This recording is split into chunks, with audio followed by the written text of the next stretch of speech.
续来看立委开人民的纳税钱去考察，敢是考察真的呢？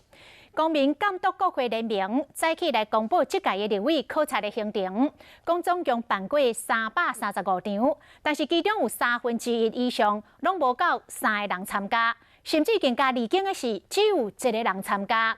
讲立委根本就是假考察、真模灰，为选战去拔条啊卡。因要求立委应该将每一场考察的报告来公开接受检验。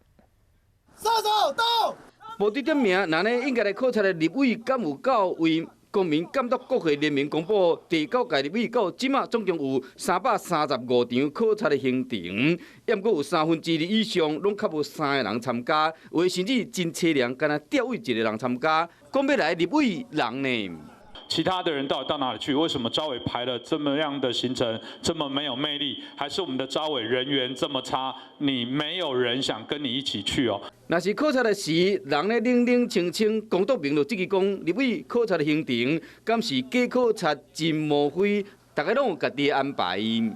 这考察如果是为了要所谓的绑桩，或者是为了方便大家去各自做事情，就是招委做个好事，在选举忙碌的期间，干脆放大家有个考察的名义，但事实上大家各自回到选区去顾庄。如果这样子来讲，我们当然觉得应该要来谴责招委。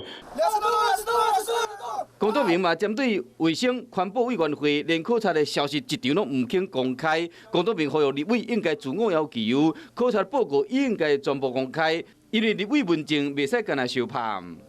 我不会像你这样。更加袂使模糊。